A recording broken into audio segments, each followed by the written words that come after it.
They urgently called me from school to the hospital to tell me that my mother had been in an accident and fell into a coma. She was raising me by herself, and I was left all alone. Is there anyone who can take care of you, boy? Yes, of course, sir. I lied about having relatives so that they wouldn't send me to an orphanage. Then we'll wait for them, and you'll go home. I knew that no one would come for me, and I was nervously thinking for a plan. Suddenly, a man saved me from failure.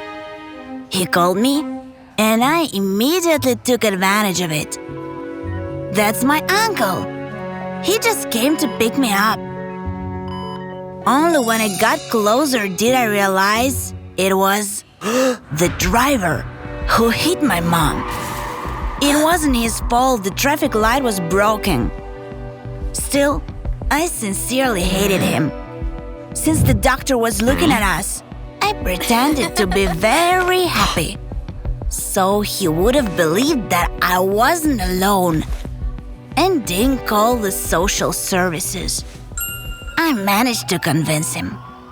Outside, I drastically changed my behavior. I told the driver how much I hated him and left. What was that then? Why did you hug me when the doctor was looking at us? It's none of your business. But for the doctor, you are my uncle. Got it?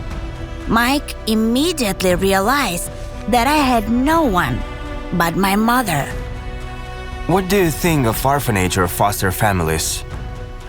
I know that neither one is good for the kids. I'll take care of myself.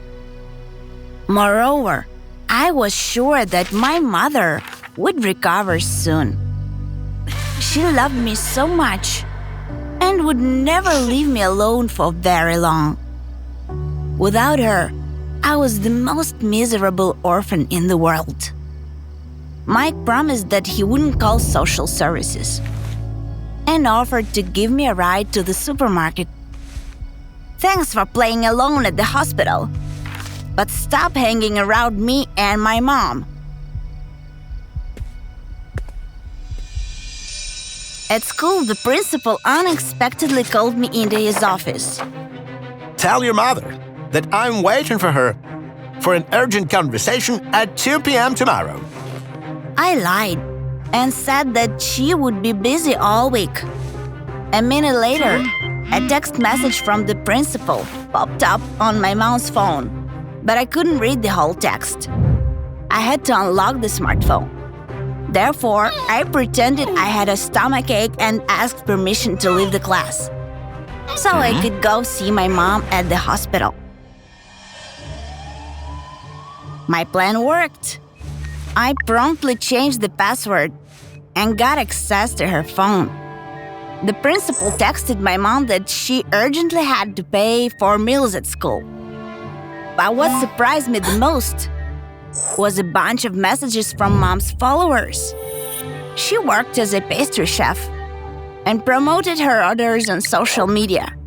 So when she disappeared for 3 days, her followers started worrying. I had to do something. I immediately posted a picture of cupcakes that I downloaded from the internet. Mom, don't worry. I can handle it. But I miss you so much. Come back. I will never argue with you again, I promise. I thought I had everything under control until I stepped out into the hallway and saw the doctor with Mike. What was he doing there? I told him to leave us alone. How is my mom? Is she better?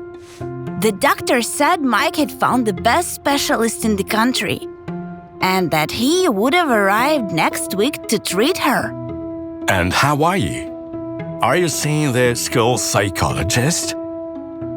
Do I have to?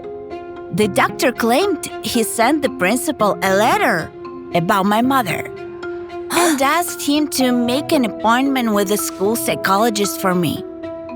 I pretended to rush to class, and on the way there, I kept thinking on how to intercept the letter. The principal usually got his mail at 1 p.m.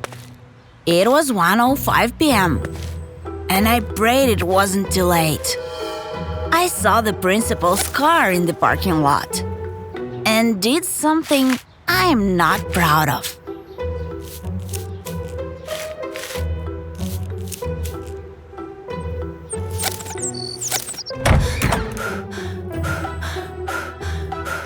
Kevin, what happened? Your car is being attacked by a flock of birds.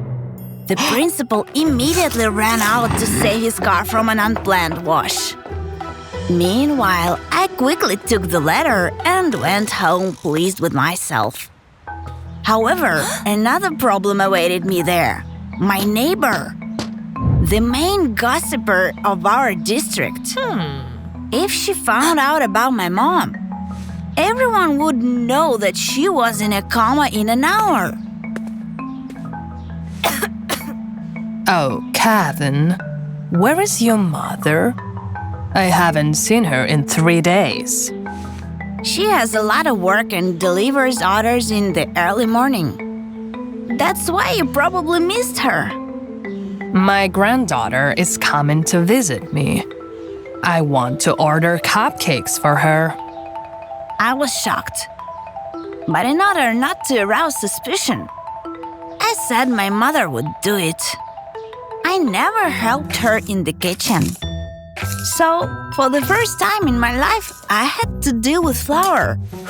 I watched tutorial online and did everything exactly as instructed. I succeeded. It was quite good. Mom would have been proud of me. Having earned my first money, I gave it to the principal. And it really surprised him because it wasn't cash. As it turned out, Mom had never done that. That seemed to make him suspicious because he decided to stop by our home for the first time. I'll be there at 7 p.m. today. I remembered the mess I left the kitchen in and said goodbye before going to my independent life at home. If the principal saw it, he would hand me to social services straight away. I rushed home to clean, but my neighbor stopped me.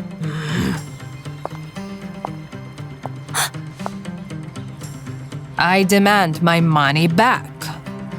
My granddaughter spent half the day on the toilet because of those cupcakes.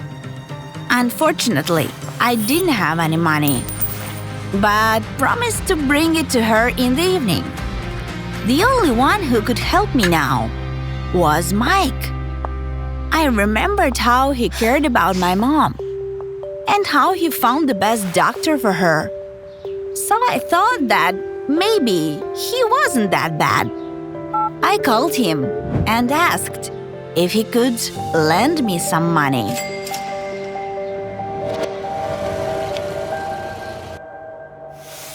Unfortunately, I didn't have time to clean the house properly before the principal showed up. He was shocked by the mess and immediately started calling my mother. The phone rang in my pocket. What does this mean? She just forgot it at home. Kevin, maybe it's time to tell me the truth. This is the truth. I was contacted by the hospital half an hour ago. I know everything. I begged him not to call social services, but to no avail. Hello, I want to report. He was interrupted by the doorbell. I can't get the keys. My hands are full.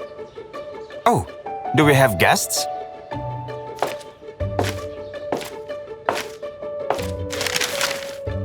I'm sorry, Kita. They were out of your favorite yogurt, so I got some ice cream.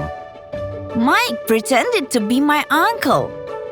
And he was so good at it that the principal believed him. Are you kidding me? Kevin living alone? He doesn't even know how to make a sandwich. Mike assured the principal that his fears were groundless. He apologized and told me it was time to do my homework. Or tomorrow at school you'll say that he doesn't study well. Mike saved me from being sent to an orphanage, and I stopped being mad at him. I accepted his help after that because it was difficult for me to live alone. By the way, Mike turned out to be a very cool dude and taught me a lot of things that dads usually teach to their sons. We kept visiting my mother together, but unfortunately, her condition hadn't changed in 2 months. Every day, I would ask her to wake up for my birthday. Please, Mom, I really need your hugs and your delicious cake. What I bake is disgusting. I never believed in miracles until my mother opened her eyes on my birthday. She came back to me. I was the happiest child in the world again. Because now I had my mom. She was very happy that I was fine. And when she learned about Mike and what he had done for me, she instantly forgave him for the accident. Not only that, but they even started dating. Still, this is a completely different story.